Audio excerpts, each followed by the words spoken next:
Hello and welcome to Snortlings Hollow Presents The More You Know with Mimzi. I'm still going to be doing my regular Adventures in Snortlings Hollow episodes, but I'm also going to be trying out some interview shows like this, so be sure to let me know if you enjoy them. Okay, the title is a little clickbaity. I'm not actually here to battle or to debate Stephanie. I'm not here to give her gotcha questions or try to own her. I'm not anti-trans. Stephanie isn't a longtime friend of mine. I actually met her through my comment section, and she told me some things that I hadn't considered before, and it helped me understand a little bit better how trans people may feel. And since I'm all about facilitating understanding between people with different ideologies, I thought it might be a good idea to have her on my show so she could talk about some of these issues. And maybe some other people could gain some understanding too. Now, I'm going to be asking her a lot of questions today, and it may appear that I'm laying the burden of every trans issue at the feet of one person.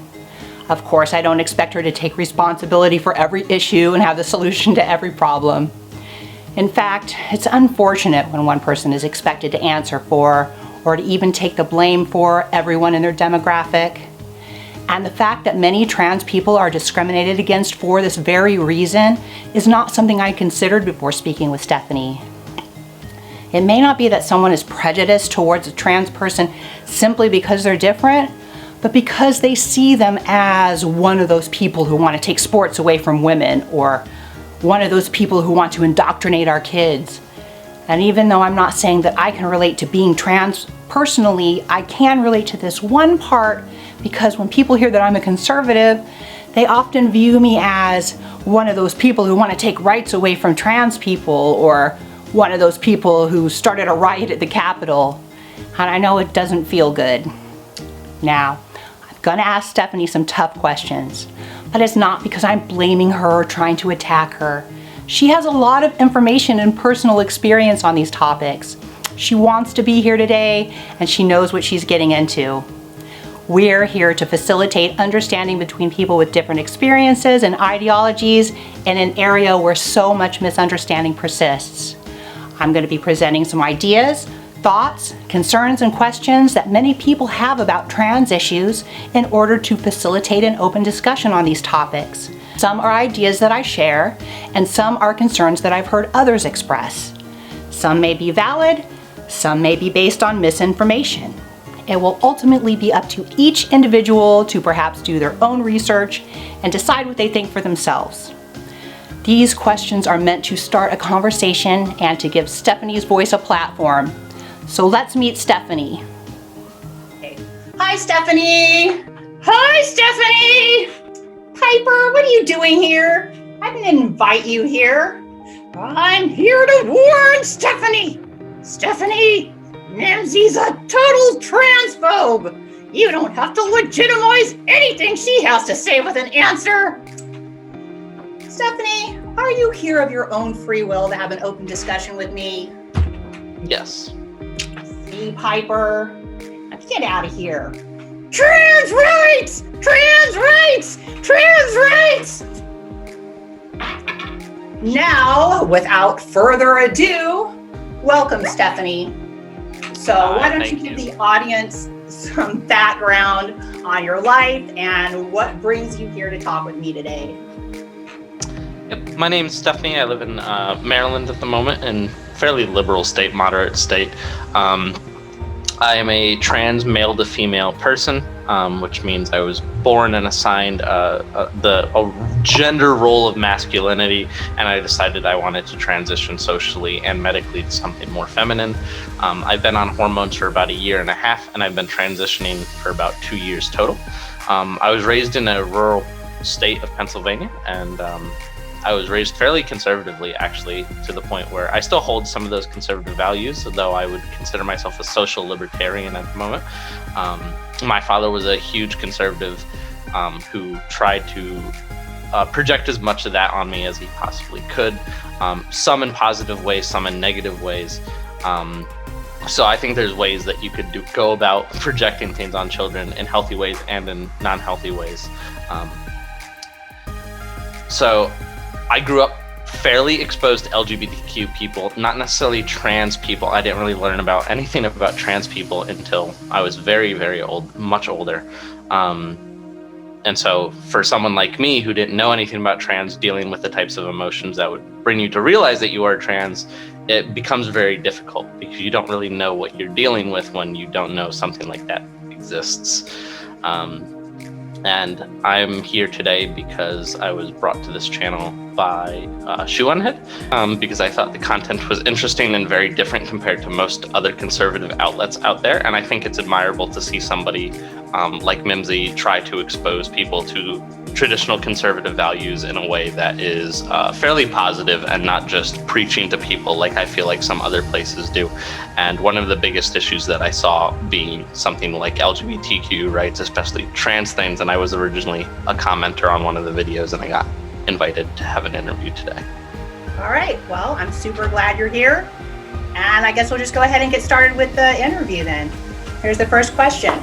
So, many people, and I am guessing mostly people who are more right-leaning, are kind of starting to have an increasingly negative feeling when it comes to trans issues. And it's unfortunately having an effect on trans acceptance as a whole. And I've heard that positive opinions of trans people are actually declining and are not increasing as most would hope. And I kind of think this is because trans issues have become so politicized. And I think the biggest problem that people are having is that when they raise questions or concerns, they're usually shouted down and accused of being like transphobic. And people don't appreciate being silenced and insulted, and they begin to push back. So, do you see both sides of this issue, and what do you think can be done to help the situation? Yeah, so I definitely see both sides here, and I think the biggest issue is the politicization. Is as we have gained more exposure in media, there have been both positives and negatives on both sides. And typically, unfortunately, most of the positives get brought to light on the liberal side, but most of the negatives get brought to light on the conservative side, is usually how I've seen it. And it's not that either side is particularly more validating than the other. I think all is completely valid. There are negatives and there are positives for sure. Overall, I would say since 50 years ago, I think that the inclination towards trans acceptance has gone up. And I think we still are on that rise, but we might be going at a little bit of a decline because of how heavily politicized trans people are at the moment with the last administration and probably the administrations coming forward in America. And cancel culture is definitely something that's very prevalent ever since, I don't know, I would say probably Obama's era is probably what really, really started that cancel culture kind of thing and silencing people. And it's a very authoritarian tactic that I personally, as a libertarian, don't try to associate with. And I think it's very toxic, and I don't think it has any place in America. I would think that most of my liberal friends, most of my libertarian friends, and even trans people especially, would also agree with me on that this is a very toxic tactic that shouldn't be used, that there should be communication on all sides. And when you see this kind of communication, this very authoritarian, toxic tactic used, such as cancel culture and silencing people, it sheds a very, very negative light on the other side. And you see this used on both sides. You see conservatives use it against liberals, and that will give a bad light to conservatives. And you'll see liberals use it against conservatives, and that will give a bad light on liberals. And it's the same thing with trans people. And I think that's a big issue. What's going on is you have people who act like representatives when they're not really representatives. They're just a very vocal and loud minority who end up finding places on the media and shed a negative light on the entire community as a whole. So, that was a great answer. I agree with everything you said, and I think we should just move on to the next question. No use for debating anything there. All right, so one of the other hot topics that I wanted to address today is children transitioning. There's been a surge of children referred to gender identity clinics recently, and I've heard that doctors risk losing their licenses if they take any other action other than confirming and validating any child who walks through their door and tells them they feel like the opposite gender. And that any attempt at counseling them to help them feel more comfortable in their bodies is now considered conversion therapy. And different studies have actually shown that between 70 and 90% of kids grow out of these feelings. And therefore, many believe that we should just take a wait and see attitude instead of advocating for early intervention, which could do more harm than good in the long run. So, what do you think? Yeah, so I've definitely heard of similar issues on the other side of the coin, where you have doctors who, if they try to take a stance on something with trans, whether that's positive or negative, depending on where they live in the type of environment and the general culture around trans people that they live in, it could really risk their standing in the public eye, whether that be their entire job. They might lose their license, or they might just become ostracized by society to the point where, nobody wishes to see them and they essentially get bullied out of their role. Conversion therapy, however, when we usually speak of that, at least on like my side of things, we're usually speaking of religious centers and camps that people will specifically send their kids to entirely to try to introduce religious concepts to them in order to completely annihilate anything that's LGBTQ about them, to try to convince them that this is something that is immoral or evil or something like that. And these are definitely things that unfortunately do exist, so they're not entirely common. There's only a few states in where they actually exist at. If anybody's actually saying that this is a type of conversion therapy where it's, just a doctor with his own opinion trying to do his best to guide a child, I think that's, again, just an obnoxious minority trying to project an authoritarianism tactic onto people, and I think that's completely wrong, and I think most people would agree with that. But I think most of my peers would agree that children in questioning should seek extended therapy and counseling to really explore all the different avenues and problems that they could be dealing with, because like I said, it could be many different things. It might not just be that they're trans, and I think that doctors need to be completely open about this and welcoming and supportive of this, and nurture them and guide them through these types of processes of understanding what they're dealing with, not confronting them about this type of thing and trying to convince them that it's wrong, that it might not be this. I think that type of confrontation is definitely something that doctors should not employ. And I think that a doctor that does employ that kind of tactic is no better than somebody who is using authoritarian tactics and politics to silence and cancel culture people. And I think those doctors shouldn't be treating our children when it comes to LGBTQ issues. On the side of adopting a wait-and-see approach, I think it's actually a little harmful in the long run, and my biggest reason for that is because I think kids that are struggling with personal issues will see indifference negatively rather than positively, or as a neutrality typically. Think about when your parents used to use the maybe argument a lot. I know I personally dealt with this a lot with my family, and I'm sure a lot of kids did too, is whenever your parents didn't really necessarily want to say no, they would say maybe instead, but they really meant no. And as you grew up and as you experienced it more, you definitely learned that maybe meant no. And when you're dealing with issues like LGBTQ identity, you might start to associate, and I would say it's fairly common to associate those types of indifferences negatively, to the point where you might not feel comfortable coming out to your parents about these issues at all, if they're not entirely, maybe not entirely supportive, but at least welcoming to that type of thing of whatever might be happening. Children need to be nurtured, and they're going to adapt to their environment, whether that's positive or negative. If you give them a positive environment, then they're going to react to that positively. They will grow to be very exceptional adults, whether they adopt an LGBTQ identity or not. But if you give them a negative environment, even if that's an indifferent environment, then they are also going to grow up and become adults where they are indifferent or they are negative. And I think it's important that we give our children a place and an environment where they can actively and supportively explore these types of realms and possibilities without social consequences, because children should never be exposed to these types of social consequences. All right. Well, I definitely don't want anything to do with conversion therapy. I don't want anyone shamed or yelled at or abused in any kind of way. But I still think there's like a little bit of a slippery slope thing going on when you're only allowed to like unquestionably embrace. But I also totally see there's also a fine line between counseling and coercion as well. But for the most part, I completely agree with everything you say, and I guess we'll just move on to the next question then.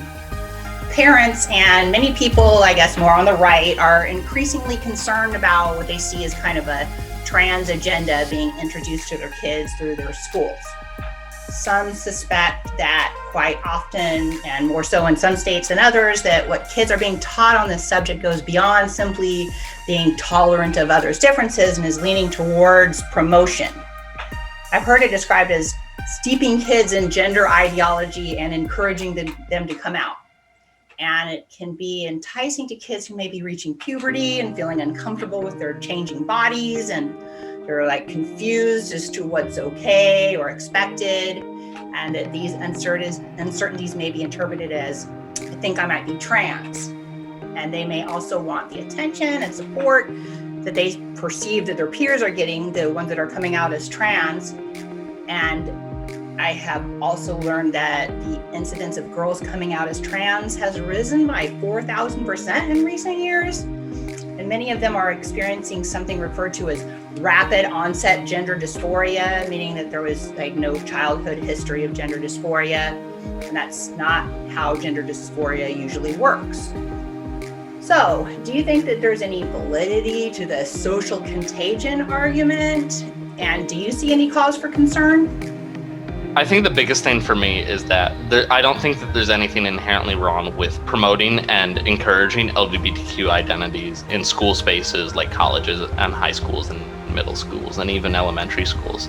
I think we should encourage our children to be able to adopt these identities if they do feel that they are experiencing these types of issues, because I think that's generally what you need to do to make society more accepting of these types of things and eliminate discrimination, is encourage that there's nothing wrong with these things, and that your neighbor might be gay and that that's okay, and that your neighbor is no different than you are as a heterosexual person, as a straight person.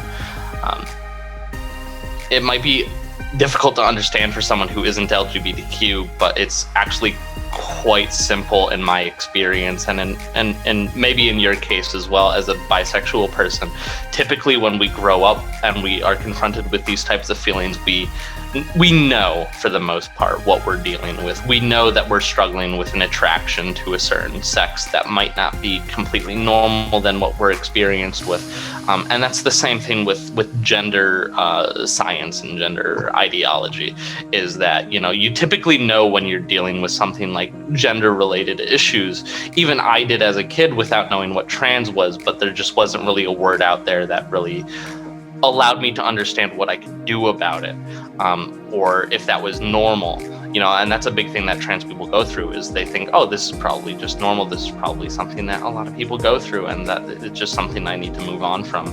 I think it would be a rather difficult task indeed to try to convince people who are otherwise not LGBTQ to try to adopt an LGBTQ identity, whether that is intentional or accidental in school, whether that's through an accidental exposure or not. I think if you are encountering these types of issues, then that is evidence that you are going through something, and you should probably see a therapist, a counselor, to try to guide and walk you through what these issues are and what they could mean.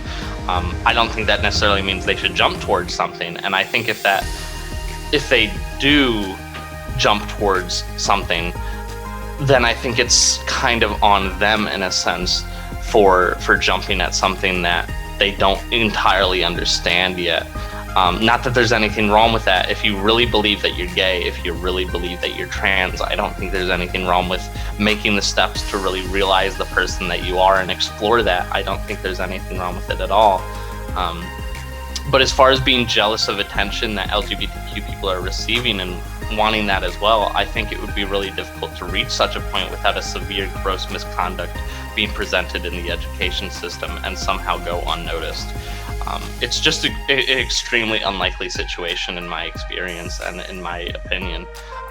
In fact, when teens are usually jealous of others, they typically don't follow what their peers do. They will typically go outside the lines. They might resort to something like bullying tactics, or they might isolate, or they might just, completely shut down or adopt something completely in the opposite category. As far as rapid onset gender dysphoria, you're completely correct, and I agree that this definitely is contradictory to how gender dysphoria actually works. In fact, there's many pro-LGBTQ articles that you can find by looking up rapid onset gender dysphoria that you can easily Google that usually debunks it fairly easily. As far as the 4,000% statistic about girls coming out as trans, I don't really know where this is coming from because I just don't see it in my community. Because there definitely is an issue in my community where there is overrepresentation of male to female, people like me in my community rather than people who are female to male. You see this a lot in my community where there are people who are female to male who express frustration because they feel like they're not as represented or they're not as accepted because they're not at the forefront of media like trans female people are or anything like that. And generally you don't see many stories about them either because it just doesn't seem like there's a whole lot of them there. I think there is validity to social contagion from a behavioral standpoint, but when it comes to LGBTQ identity, I'm afraid I just don't think that's how it works. You just can't make somebody straight or a cisgender person. You can't make somebody gay. You can't make somebody trans. I just don't believe that's something that is actually possible based off of our beliefs that these are things that you're entirely born as. All right, great answer. Okay, next question. I have heard parents express that they're in fear of losing their parental authority, that many parents who want to adopt a wait-and-see approach to their child's questioning of their gender are often met with accusations of child abuse. And they fear that they're close to a time where their parental rights could be terminated by the government if they don't agree to allow their child to start the transitioning process. So do you believe these fears are founded? I think that parents that are genuinely indifferent towards their children's LGBTQ identity should not face any kind of legitimate accusations of something like child abuse or transphobia or bigotry or anything like that. And thus, I don't think there's really anything to fear of having authority terminated by, government. There might be, assholes, so to speak, that will push their, like I've said several times, their authoritarian views on how they think you should parent. But I don't think that these people are going to be represented in the government to such an effect that their parental authority would be taken away. However, if parents are actively confrontational in their efforts to change their LGBTQ identity of their children, to the extent of not allowing them to be themselves or sending them to religious camps to quite literally, chant the gay out of them, as we say, then I certainly don't think these people should be parents. I don't think these people should have parental authority over their kids. Would you not feel the same way if a same-sex couple treated their child with scorn and contempt for being straight? And you do see stories of this. You do see stories of gay parents being ostracized for trying to force their type of gender ideology or their gay ideology towards their children for we're gay, why aren't you? Why are you straight? We don't like straight people. I think that's very toxic, and I don't think those are things that parents should do either. And I think those types of parents should also be subjected to, to parental losing their authority over their children. All right, I totally see your point there. And I'm totally anti-conversion therapy for anyone. And I hope you're right about us having nothing to fear. So, next question. I have seen some people who feel they were led down a path towards transitioning and have later regretted doing so, but only after it was too late to return to their physical former selves. Do you see this as a potential danger and as something that we should address?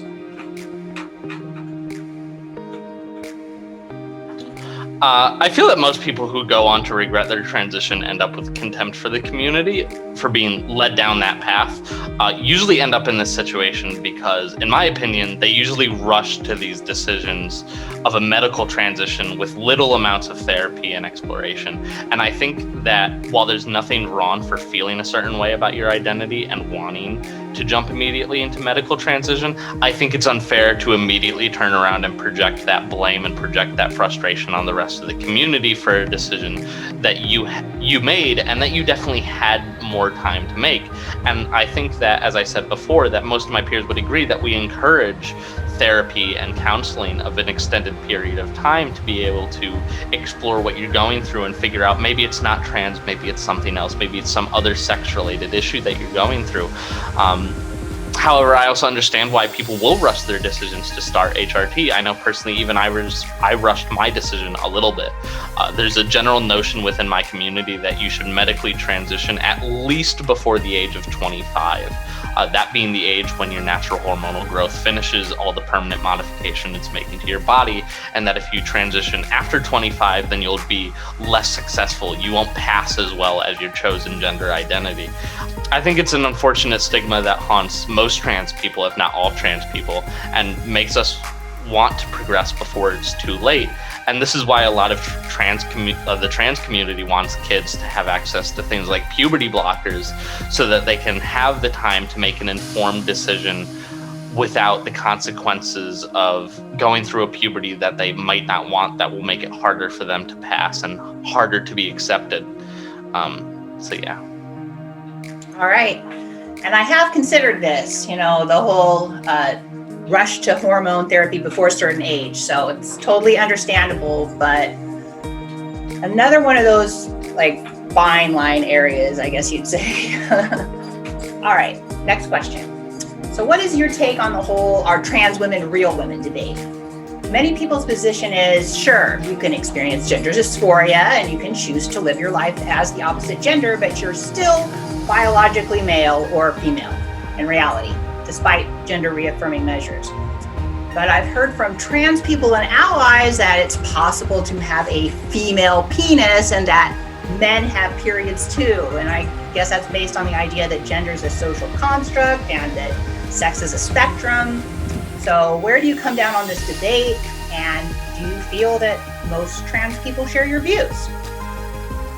Yeah, I think biology generally is a very, very complex science that I personally couldn't do a whole lot of justice on as a person who has not studied it compared to somebody who has studied it for a lengthy amount of time.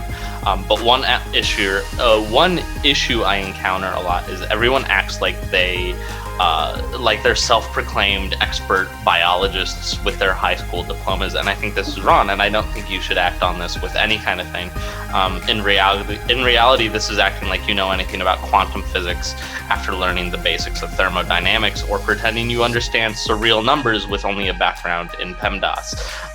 So I think it's generally wrong for people to try to be representatives of a particular stance or ideology when they, especially on the scientific side, when they don't really know more than what they were taught in high school.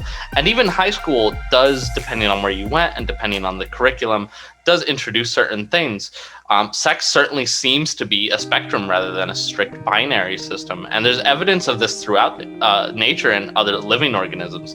I feel like we often forget that intersex people exist and people who are born with higher levels of hormones than is normal. For example, women with higher testosterone levels or men with higher estrogen levels.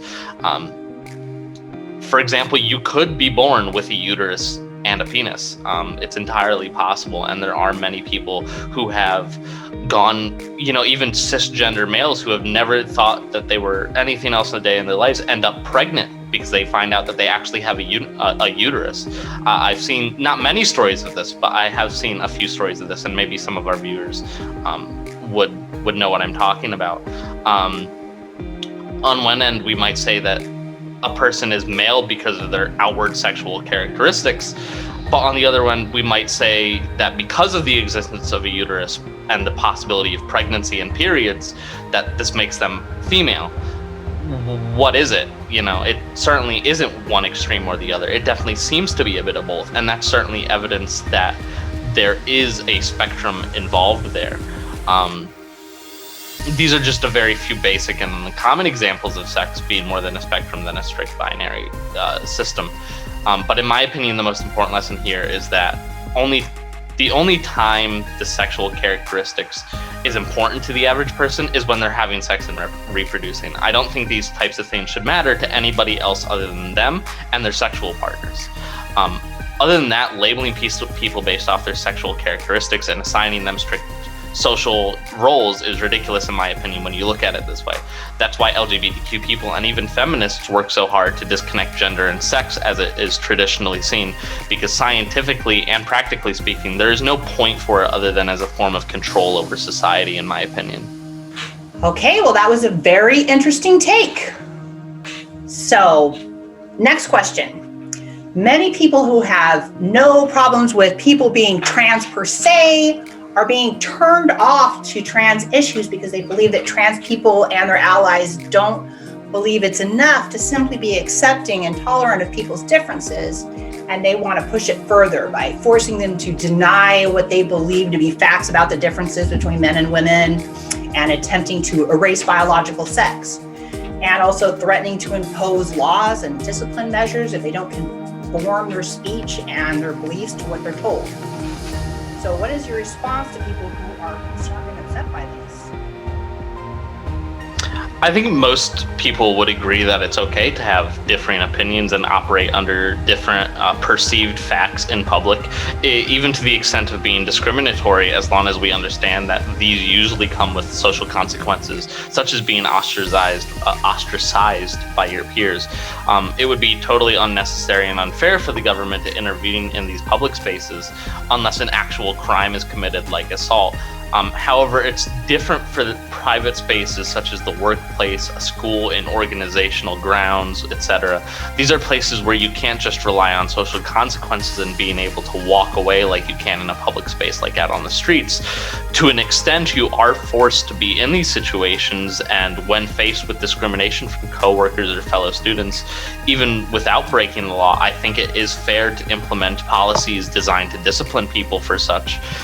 But if you're actively not discriminating against somebody, and for example, you're just having a constructive discussion with a person you disagree with, then there should be no problems. As long as you also recognize that these people aren't entitled to answering your questions, regardless of whether you stand. If these people say no to any kind of question that you might deliver to them, such as, are you a boy or a girl? And they decide not to, answer your question, or they decide they don't want to have this constructive debate with you, then that's on you to turn around and realize, okay, this person doesn't want to talk about it. I should walk away and leave it be. But if you keep cornering this person and keep targeting this person with these types of questions and this type of debate, then it definitely turns into harassment, I would say, and you definitely should be disciplined for such a thing. Other than that, I don't think there's reason to be concerned about the implementation of anti-discrimination policies in spaces like these if you are a respectful and decent person. And in the rare event a company actively tries to push its belief on you, then I think instead of taking it out on the community, this is clearly a representation of an authoritarian organization trying to push its views on its coworkers, and I think maybe it's time to find another job. As much as that sucks, nobody wants to have to leave a job because of something like this, but unfortunately there's not many ways that you can fight that legally either. You can certainly try, but probably the easiest and best way is just to find a new one. All right, well, I think we're in total agreement here for sure. Opinions should be allowed, even unpopular opinions, but workplace harassment is totally unacceptable. So on to the next question. I would like to bring up the subject of what's been called transgenders. I've heard people describe this phenomenon as people who aren't actually trans in the true sense, but are more so just following a trend because they like the attention and the controversy and they want to belong to a group. And these people might be very loud and in your face about things and kind of act up for attention. And I've heard trans people describe their frustration with this because they feel others are seeing them as the face of the trans community, and that they're giving real trans people who just want to be thought of as like everyone else a bad name. Is this a frustration that you share? Yeah, unfortunately it does happen in my experience, and we do have trolls who pretend to be trans to give us a bad name and ridicule us. They act like representatives to hurt our image and our reputation with our government and with our society overall. And some may not do it intentionally, but are definitely not welcomed to represent us in such a manner regardless. However, it is fortunate that these seem to be an extreme but vocal minority. All right. Next question. Many feminists and even just women in general are starting to perceive issues with the trans community when it comes to feeling like their womanhood is being erased, that there is more to being a woman than identifying as one, like the shared experience of growing up as a girl and biological differences. And they don't like it when some people want to change the word woman to uterus owner.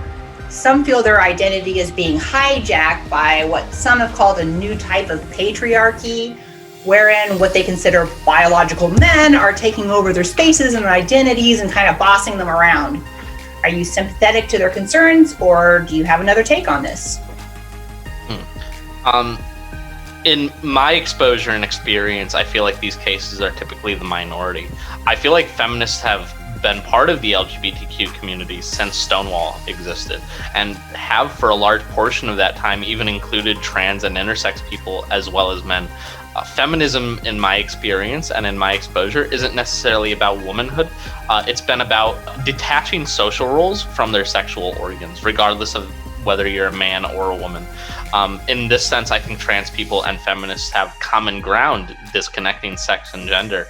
I think the goal of feminism has largely been creating a society that is fair and equal to all people, not just women, not just men, but other minority groups such as the LGBTQ as well. Black Lives Matter is much the same way. Despite predominantly focusing around Black lives, its goal is very similar in wanting to create a society that is fair and equal to all minorities, not just African Americans. Of course, feminists all have differing opinions and experiences, and some may be trans exclusionary in areas where trans people have bad reputations and are stigmatized. But in my experience, the large majority of feminists have been very welcome to trans people.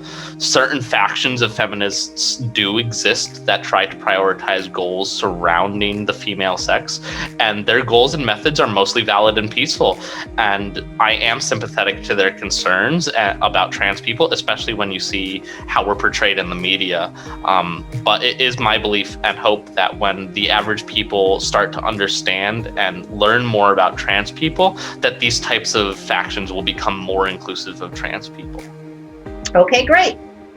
So, next question. What is your position on trans athletes? Now, I'm certainly not interested in anyone being discriminated against or made to feel excluded, but I think it's hard to ignore the fact that biological males have a physical advantage over biological females. And that's why women's sports were created in the first place. So what do you say to girls and women who work so hard only to find it impossible to compete on a level playing field with trans competitors? Could we instead start a trans league? Do you see how people could feel this way? Or is there something that they just aren't seeing? Yeah, I feel like most of the stigma around trans athletes are due to really popular events that usually turn out to be fairly isolated. In fact, it's not like trans women are dominating women's sports across the field. In fact, if you look up the leaderboards of women in certain sports, you will see maybe one or two trans women in those top 10 leaderboards, maybe one in the top 5. But you typically don't see a trend of trans women consistently being, that number 1, that number 2, that number 3 across all sports. Generally speaking, I think HRT for trans women mitigate the inherent advantages that testosterone produces substantially. For example, the number one effect is muscle mass degradation, and I personally have seen muscle mass in my body decrease by at least 50%, maybe even more than that, since I was in high school and lifting weights. Now, is it fair for trans women who haven't been on HRT long enough to have these kinds of results to partake in women's competition? I don't think so. Probably not, especially in the event when these competitions have winnings or they have scholarship opportunities or something like that that are intended for women athletes. But I think most people would agree to this. But I think it's a fair compromise that HRT and monitored hormone levels be a gateway, so to speak, for trans women to compete so they don't dominate their peers. But the majority of the time, HRT, after a certain consistent period of time, will bring down a trans woman to standard hormone, muscle mass, and even brainwave levels. Other than the muscle advantage, however, we have studied that men and women have cognitive advantages over one another based off their brain structures. And interestingly enough, studies have shown that trans people actually have brain structures closely similar to the gender that they more closely associate with, rather than the gender that they are assigned at birth. And Harvard recently did the study, and we will probably link that in the description below. Okay, some interesting facts there. And the fact that trans people have a brain structure that more closely resembles the gender they identify with is exactly what I would have expected. And I think that's very validating. And I will definitely put that link in the description below, but I'm still going to keep my eye on those trans athletes. So, next question.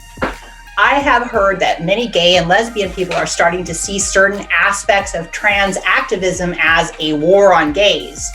I think their point is that it's being suggested to kids and parents that if a boy exhibits girl-like behavior, like playing with girls' toys, or if a girl acts like a tomboy, then they're now being conditioned to accept that they may be trans when they may have otherwise simply been gay or lesbian. So do you think these people have a point? Yeah, I've unfortunately seen evidence of trans exclusion in the gay and lesbian communities, what is called LGB without the T. Again, it's important to note that these are usually a minority among minorities, but this isn't to say that the concerns of these minorities aren't valid. After all, the entire goal is to make a fair and equal space for all minorities. For this particular case, I don't think it's very different from kids being treated gay or lesbian for liking things that their typical binary gender would not associate with in society. They may also be trans, but this is probably even rarer case than being gay or simply liking these things without having an LGBTQ identity. Just because a boy might like girl things doesn't mean it's trans, doesn't mean they're gay. It doesn't mean they're LGBTQ at all. It could just be a guy who likes feminine things. And personally, I haven't seen or heard of much evidence that parents or peers actually condition their kids to be gay or trans, and typically it doesn't work, just like you couldn't condition a straight man to be gay. You also can't really condition a gay man to be a straight trans woman. And if you somehow were, then it's probably possible that they do have gender-related issues that need to be explored and understood if you were somehow able to expose these issues. However, I don't think it's right across the board to try to condition kids to adopt an LGBTQ identity of any kind. I think it's unethical, and I think it's immoral. I'd say it's even child abuse to try to push these things on kids. However, I do think it's important that parents and guardians do allow children to explore things that aren't heteronormative in a positive environment so that they can flourish and grow either as accepting people or have an easier time being able to accept themselves and come out. After all, the hardest part of being LGBTQ is accepting yourself and coming out. Okay, well, I just see a lot of agreement there. So next question. Do you have any opinions on the subject of birth certificates and ID cards? So I'm under the impression that many trans advocates want trans people to be able to self-identify and to change their government identification based on who they feel they are on the inside with no other qualifying factors. And many people oppose this because they feel this negates the whole purpose of identification, which is to identify who you are on the outside. So what's your take? Yeah, I think gender is one of the few things actually that aren't really important to identification as a means for society and authorities being able to keep track of you and your whereabouts. Date of birth, legal name, social security number, up-to-date photos are really all you need to keep track of somebody. Their sexual characteristics, I'd argue, just aren't really important. After all, if somebody really wanted to go off the grid, whether for criminal intent or not, it certainly wouldn't be the best way to go about it by changing their gender or saying that they are a different gender than they otherwise might be. And obviously just changing it through the legal route wouldn't affect how authorities are going to be able to keep track of you. If I, as a trans person, and I plan on doing it one day, change my name through the right channels and change my gender, then the government's still able to keep track of me. And there's nothing wrong with that. And I don't think there should be anything wrong with people going through the proper channels to do this type of thing. Now, of course, if they're not doing it through the proper channels and they are creating, fake IDs and stuff like that, then that's obviously condemnable. Okay, thank you. And I agree. So, next question. Do you believe that faith-based hospitals and religious doctors should be legally forced to do sex reassignment surgeries even when it goes against their religious beliefs? Or should trans people just have to travel to find a doctor who's willing to do it? And what are your views on this, and maybe also some other related topics that you want to speak about? Yeah. So I think the biggest issue here is that doctors who are religious usually wouldn't be the ones finding themselves in these positions to conduct such surgeries in the first place. That said, first responders and doctors should never be allowed to refuse treatment to treat a patient that might have an LGBTQ identity for religious reasons. Religion is entirely a personal and private matter, and I don't think that should impact your professional life at all. And if it does, then you probably picked the wrong profession. You get paid to do a job, and I think you should do it. Okay, well, I can see perhaps why someone might need to find another doctor or hospital for non-emergency procedures, because I do believe in religious freedom. But if a first responder doesn't give aid to a trans person because they're trans, they should definitely go to jail and lose their license. And if a general practitioner just doesn't want to treat a person just because they're trans, well, I think that's pretty messed up. I'm not really sure how I feel about it from a legal standpoint. The jury's still out on that one, but I'm sure he would be found guilty in the court of public opinion. Okay, next question. So some women are concerned about allowing self-identified trans people into women's spaces like restrooms and locker rooms. And they obviously feel this is a safety issue because a predator can simply claim to be trans and, can obtain access to women in private and vulnerable situations. So what would you say to these women? I think the unfortunate and rather blunt answer is just that typically predators aren't going to go to such extents. If they are going to prey upon women, then they're going to do so by any means. They don't have to pretend they are trans. They will simply walk into a women's restroom. And I think to take such examples and to take such rhetoric and apply it to trans people to give them a bad reputation is just, it's wrong, it's unethical, and I don't really agree with that type of thing.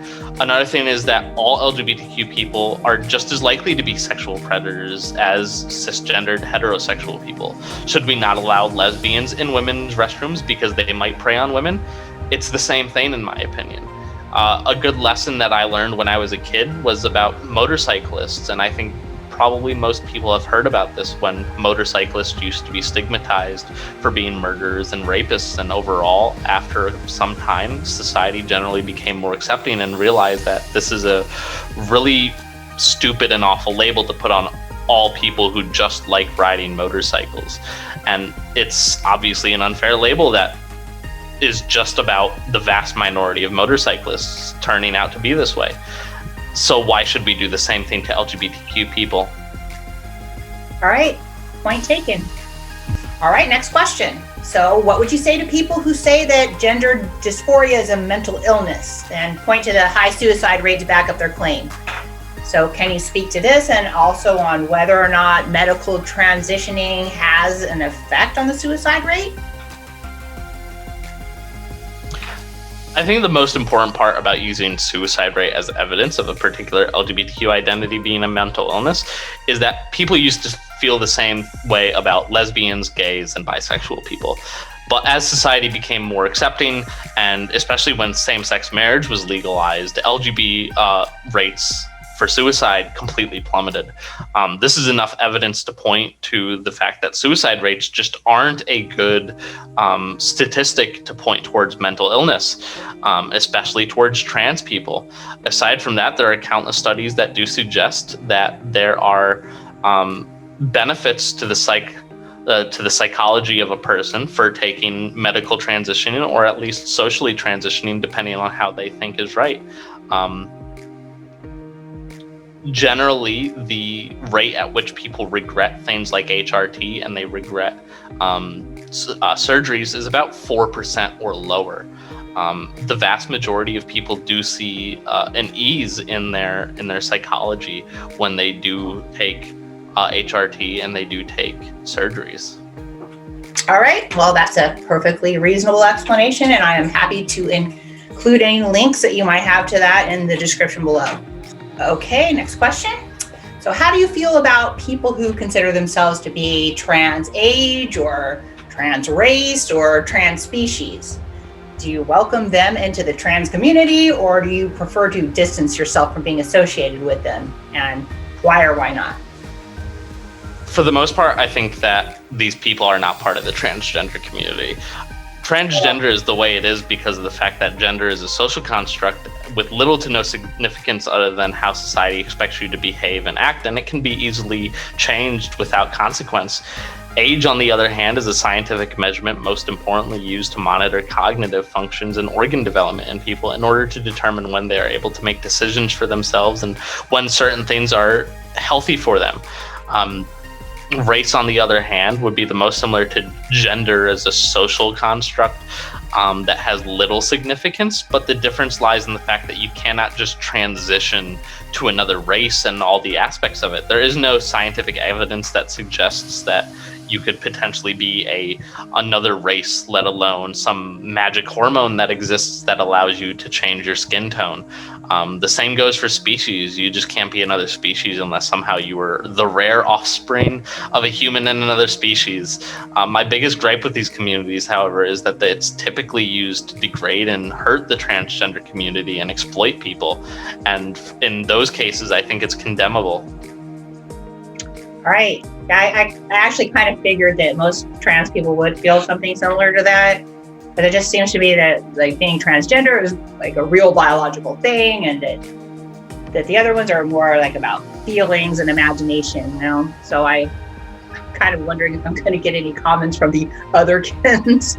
All right, next question. So, do you believe that when a cis person is not sexually attracted to a trans person, this is a form of transphobia? Because I think that genital preferences often go hand in hand with sexual preferences, and to each his own. But what do you say? Yeah, I think me and most of my peers would agree that genital preference is a significant part of your sexuality.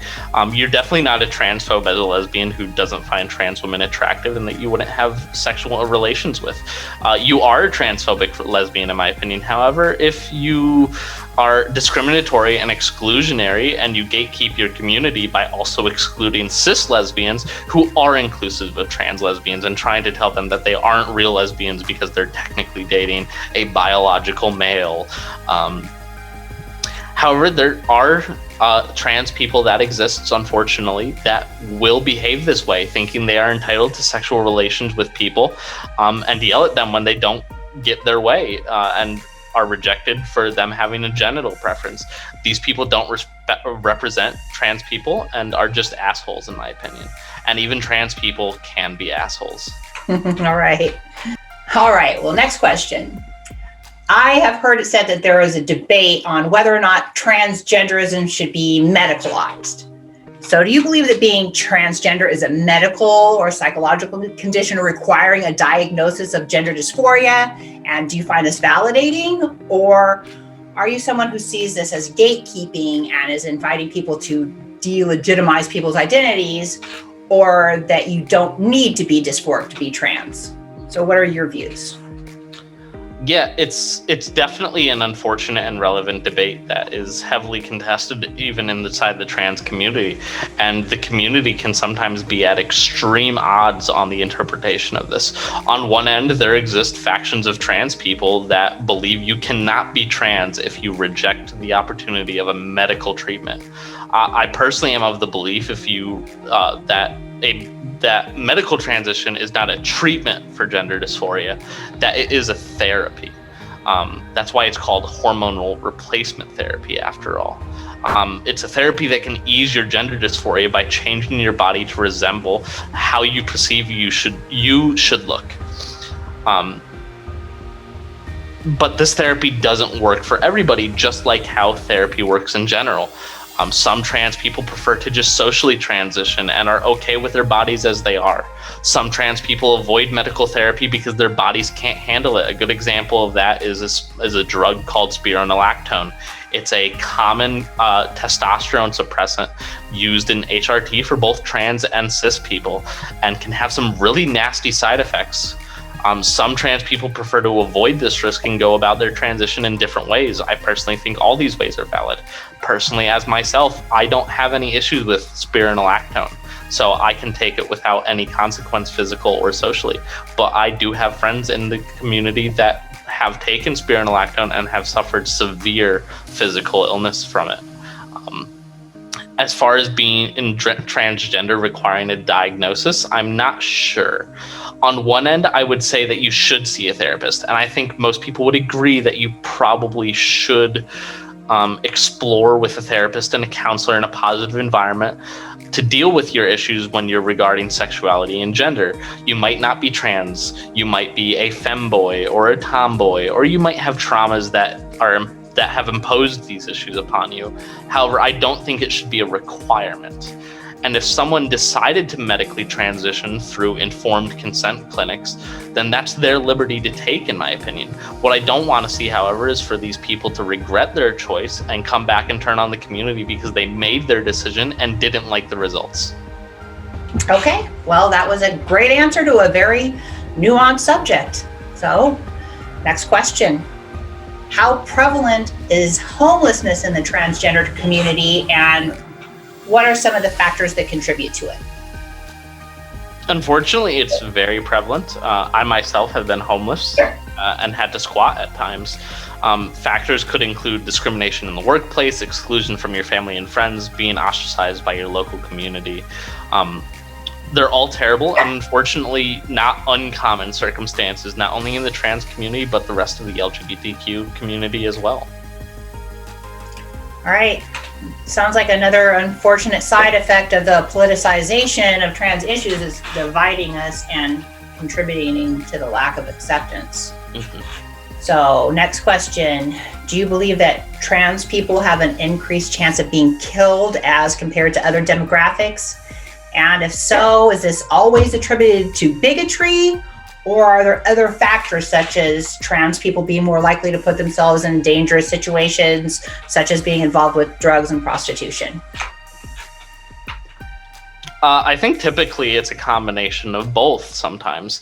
On one end, there do exist societies like in Brazil where trans murder rates are through the roof because society is so discriminatory, and it's endorsed even by their government that trans people, whenever they're seen, will be discriminated and violated and even murdered. And these types of societies in individual and isolated cases unfortunately exist even here in America. On the other hand, due to these exclusions and discrimination, many trans people often resort to dangerous means of making a living, such as prostitution. But the increased chance of violence is definitely there, and not just in dark alleys, but in bathrooms just as frequently.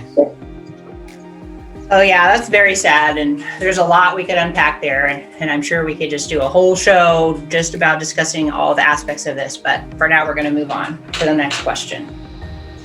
So, please share with us some of the ways that trans people are discriminated against in the job market and in the workplace, and what you think some of the solutions might be. So I think the best way to go about this is with personal experience. One of my previous jobs discriminated against me, and the unfortunate thing is that when this happens, justice is usually hard to come by for many reasons. When I had that job, many people didn't like me because they felt like I was taking away their hours. And while that could happen to anybody, despite being trans or not, it was particularly worse for me because eventually they did find out about my LGBTQ identity and started to use that as ammunition to start harassing me, to try to get me to quit or something. Almost every day I would report to my manager, who sympathized with me, it seemed, and said that they were doing what they could. Eventually these people decided they wanted me gone for good, though, and started to spread rumors that I was speaking in a very ill and disgusting manner of the manager's daughter, a personal friend of mine from high school when they learned that I was friends with her. This resulted, unfortunately, in very unethical discipline on my part, where I was not allowed to defend myself. And when I attempted to go to HR to have them handle it and hopefully go on unemployment in the case that I did lose my job, they told me that I broke policy for not showing up to work and that I was fired, and thus I was ineligible for unemployment, making me homeless for a time. Unfortunately, there are many solutions to this other than society becoming more accepting. Had even one person in HR had sympathy for me, I could have fought it, but I didn't have the money or support to go into a legal battle over it. Another solution would make it easier for minorities to get in touch with legal representatives, part of government endorsed organizations that defend minorities against workplace discrimination. These types of organizations do exist and are growing, but they aren't everywhere. And unfortunately, in my case, there wasn't one when I needed one. Wow, what a story. Those sounded like a bunch of fucking assholes. Sorry you had to go through that. All right, well, next question. So what laws that exist today or are being proposed do you feel discriminate against trans people? I generally do think that bathroom laws are fairly discriminatory when government uses justifications such as looking out for a woman's well-being, but ignore the fact that trans women are extremely vulnerable in men's spaces, and that they're forcing trans men into women's spaces that are just as likely to prey upon women by their logic. Laws that exclude trans people from Medicare due to religious reasons or other moral reasons are equally discriminatory. I do have a link for some of the laws that exist in America across certain states that are discriminatory, and we will hopefully link that in the description. Absolutely. See below for the links. All right, next question. Please explain to our audience how you and other trans people are often subjected to judgment or harassment, and give us some of the ideas on how we could make things better. You can find many examples and many common forms of discrimination against us in the earlier answers. Workplace discrimination is particularly rampant. Violence is not uncommon. Factions of people who work to undermine and attack the community directly exist, similar to white supremacist organizations. All of this, in my opinion, is evil. These situations are why progressives and liberals try to represent us in government by introducing anti-discrimination laws and organizations, including LGBTQ history in schools, which is in no way different to religious and civil rights history that is actually already taught in schools, in my opinion. Simply respecting and learning about these kinds of policies and voting for politicians that stick up for us, as well as teaching your kids about LGBTQ inclusivity, are all vital ways to combat discrimination in America, a place where we are entitled to equal freedoms and liberties in the Constitution. These are things even conservatives can understand and respect and provide without increasing government or hurting the economy, which are common fears of conservatives, in my opinion. Other than that, just treat your neighbors with respect like we have long been taught, and condemn anyone who actively discriminates or intentionally spreads misinformation, as such things are entirely immoral, unethical, and most of all, un-American. All right. Liberty, freedom, and justice for all. I'm all for that. Well, I think this just about wraps up our interview for today. So do you have anything else that you'd like to say to our friends? No, not particularly. I think we covered a lot of relevant topics today, and I'm really honored that I had the chance to be able to speak on these subjects. I would like to note that I am not an expert. I do not represent the trans community, as I have made many statements of in the past. No one person, I think, should represent an entire community, and we should start to actively move in a direction where we start taking one person to represent an entire community, whether that is positive or negative, because many people do exist and many people are very different. All right, I agree with everything you just said, and I think we've all learned a lot here today, and I'd like to thank Stephanie for taking me up on my request for an interview. So thanks, Stephanie. Thank you. You were great. Bye. So, like I said, there's more adventures in Snorling's Hollow shows to come. But I've got another episode of The More You Know with Mimzi coming up next week, where I'll be talking to a socialist, and I know you won't want to miss that. If you appreciate what I'm doing, there are ways to support me in the description below. I have books and merch for sale and a Patreon. And don't forget to like, sub, share, and hit notifications so you won't miss a thing. Bye, friends.